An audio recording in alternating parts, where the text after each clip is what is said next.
Welcome दोस्तों, आज के वीडियो में बात कर लेते हैं कि आज का मार्केट कैसा रहा और कल का मार्केट कैसा होने वाला है। तो आज का मार्केट जो था, मैं कितने दिनों से चिल्ला चिल्ला कर बोल रहा था कि 25,120 जो लेवल है, इसके ऊपर एक डेली का क्लोज होना चाहिए। ठीक है, तो डेली का क्लोज 25,120 के ऊपर निफ्टी में जब हो जाएगा तो आगे का फिर प्लान कर सकते हैं। करेक्ट। तो आज ही है वो दिन जिस दिन निफ्टी जा करके 25,120 के ऊपर क्लोज दिया। ठीक है, निफ्टी में मैंने एक लोअर रेंज बनाया था और एक अपर रेंज बनाया था। लोअर रेंज से अपर रेंज की तरफ गया और काफ़ी दिनों से एक ही जगह पे वो सस्टेन कर रहा था, बट अपर रेंज को तोड़ नहीं रहा था। ठीक है, तोड़ नहीं रहा था कैसे? क्लोजिंग बेसिस पे नहीं तोड़ रहा था। लेकिन मार्केट में हाई आपका रेजिस्टेंस के ऊपर जाके लगा सकता है, लेकिन रेजिस्टेंस टूटा या नहीं टूटा इस चीज़ का कंफर्मेशन आपको क्लोजिंग बेसिस ही मिलेगा। अगर आप क्लोजिंग बेसिस नहीं देखते हैं कंफर्मेशन लेने के लिए, तो आप पक्का इतने टाइम से लॉस कर रहे होंगे। अगर आप क्लोजिंग बेसिस फॉलो नहीं करते हैं प्राइस को, तो चांसेस बढ़ जाता है कि आपको गलत इन्फॉर्मेशन मिले चार्ट देखने से। करेक्ट इन्फॉर्मेशन कंफर्मेशन के साथ तभी मिलता है अगर आप कैंडल के क्लोज होने का वेट करते हैं। ठीक है, तो डेली क्लोजिंग ऐसा क्या था जो मैंने कहा था कि डेली क्लोजिंग ज़रूरी है? वो एक स्ट्रॉन्ग रेजिस्टेंस था, कारण ये था, इसलिए मैंने कहा था कि डेली क्लोज होना ज़रूरी है उस लेवल के ऊपर, 25,120 के ऊपर। ठीक है, तो डेली क्लोज हो गया। अब सवाल उठता है आगे क्या? अब मार्केट बाई ऑन डिप हो गया। ठीक है, जैसे ही किसी भी कोई भी डिप आएगा उसमें बाइंग आएगी। ठीक है, वो डाउन साइड नहीं जाएगा अभी। ठीक है, तो सेल ऑन राइज मार्केट अभी नहीं है, बाई ऑन डिप ही है। बट याद रहे, लॉन्गर टाइम फ्रेम पे जो लाइफ टाइम हाई है निफ्टी का, ठीक है, वो आपका रेजिस्टेंस की तरह काम करेगा। हो सकता है उसके पहले ही गिर जाए, या हो सकता है उसको क्रॉस करे और थोड़ा सा ऊपर जाए और काफ़ी लोगों को बाई के ट्रेड में बैठा दे और फिर नीचे आ जाए। ठीक है, तो इस तरह से मार्केट ट्रैप करता है। तो यार कल का जो मार्केट होगा वो बाइंग वाला ही होगा, लेकिन ध्यान रहे एक्सपायरी है। एक्सपायरी में मार्केट फंसाती है, ट्रैप करती है लोगों को। ठीक है, प्रीमियम काफ़ी तेज़ी से अप डाउन होता है एक्सपायरी में। ठीक है, तो ऐसे में ट्रैप होने का चांसेस बहुत हाई रहता है। तो आपको करना क्या है उस केस में? आपको करंट मंथली एक्सपायरी में ट्रेड नहीं करना है। आप या तो नेक्स्ट मंथ का एक्सपायरी का स्ट्राइक ले सकते हैं, ओटीएम ले सकते हैं, कोई दिक्कत नहीं है। ठीक है, बट क्योंकि कल एक्सपायरी है तो मार्केट बहुत वोलाटाइल रहेगा, और खास करके मंथली एक्सपायरी है तो मार्केट काफ़ी वोलाटाइल रहेगा मंथली एक्सपायरी में। तो ऐसे में आपको चाहिए कि आप संभल के ट्रेड करें।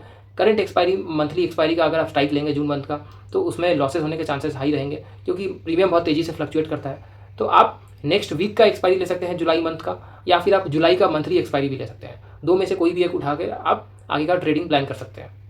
बाकी अगर आप स्टॉक बाई करके काम करते हैं तो स्टॉक बाई करने का भी टाइमिंग ये सही है। ठीक, अगर आप शॉर्ट टर्म के लिए स्विंग ट्रेड करना चाहते हैं, ठीक है, तो उस केस में ये टाइम फेवरेबल है।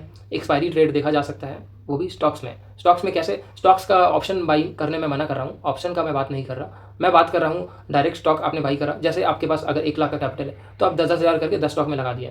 इस तरह से स्टॉक को खरीद के आप कुछ टाइम होल्ड करके कुछ पैसा बनाया जा सकता है। This is the favourable time. ये टाइम को मिस मत करिएगा। ठीक है, क्योंकि मार्केट रेजिस्टेंस के ऊपर क्लोजिंग दिया है, और एक छोटा सा बुल आप देख सकते हैं 26,000 तक का, लाइफ टाइम हाई के पहले तक का या उसके आसपास तक का। ठीक है, लाइफ टाइम हाई पे आके थोड़ा सा रेजिस्टेंस लेगा, कुछ टाइम रुकेगा और फिर अप डाउन करके फिर से तोड़ेगा लाइफ टाइम हाई को भी। अगर सब कुछ न्यूज़ वगैरह नहीं आ रहा, नेगेटिव न्यूज़ नहीं आ रहा, सब कुछ फेवरेबल रहा, तो लाइफ टाइम हाई भी टूटेगा। अब वो डिपेंड करता है, जब लाइफ टाइम हाई के आसपास आएगा तो फिर मैं आपको अपडेट करूंगा कि कैसा क्या सिनेरियो है। चलिए फ्रेंड्स, मैं आपको जल्दी से चार्ट के माध्यम से भी बता देता हूँ कि क्या सपोर्ट और क्या रेजिस्टेंस है, और किसके आसपास आप एंट्री किया जा सकता है और क्या चीज़ का ऐसे रखा जा सकता है। 25,200 का जो लेवल है निफ्टी में, ठीक है, उसके आसपास ट्रेड इनिशिएट किया जा सकता है, और स्टॉप लॉस होगा 25,180। ठीक है, बट याद रहे, अगर मार्केट ट्रैप करता है तो 25,100 को भी, 180 को भी तोड़ के 25,120 पे आके फिर सपोर्ट लेके फिर इसी रेंज में अप डाउन कर सकता है। ठीक है, और ये मंथली एक्सपायरी है तो बहुत वोलाटाइल रहेगा। कभी 25,120 आ जाएगा अचानक, तो कभी 25,300 चला जाएगा, तो ऐसे स्पीड में अप डाउन करता रहेगा। तो आप नेक्स्ट मंथ का एक्सपायरी में ट्रेड कर सकते हैं, या दूर की एक्सपायरी में आप ट्रेड कर सकते हैं। ठीक है, जिसका एक्सपायरी का जो कॉन्ट्रैक्ट है वो बहुत लंबा जो है दूर का, उसमें आप देख सकते हैं। ठीक है, तो 25,200 से लेकर के 25,180 के आसपास सपोर्ट है, जिसके आसपास बाइंग का देखा जा सकता है। और मुझे ऐसा लगता है कि कल मार्केट गैप अप भी खुल सकती है। तो गैप अप खुलेगी तो आपको मौका ही नहीं देगी, थोड़ा सा ऊपर जाएगा मार्केट और फिर ऊपर जाके फिर नीचे आ जाएगा।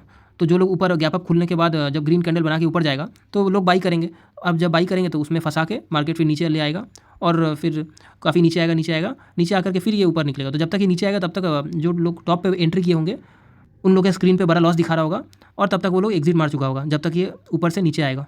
ठीक है, तो इसीलिए फोमो में नहीं आना है। ठीक है, मार्केट आपको फोमो में लाने का कोशिश करेगा, फोमो एंट्री नहीं करना है।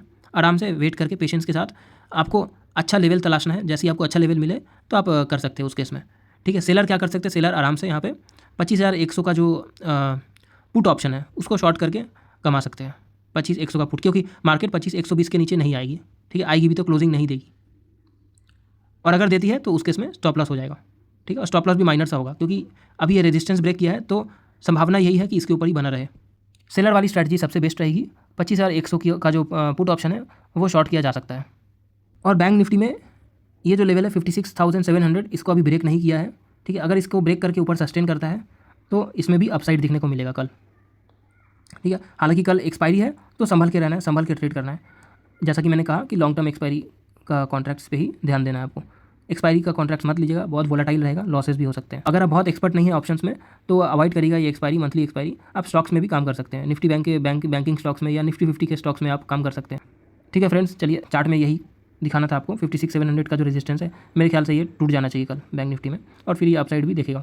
या हो सकता है कि कल बैंक निफ्टी वीक रहे और निफ्टी स्ट्रॉन्ग रहे, तो उस केस में सेलर डे रहेगा, रेंज बाउंड, और मार्केट जानबूझ के ऐसा टाइम पास कर सकता है जिससे एक्सपायरी में प्रीमियम खाएगा और फिर फ्राइडे से मार्केट चलना शुरू करेगा, ठीक है। तो थर्सडे कल का दिन आपको थोड़ा सा संभल के रहना है, क्योंकि निफ्टी में ब्रेकआउट तो आया है, ठीक है, लेकिन आया है थर्सडे के आसपास।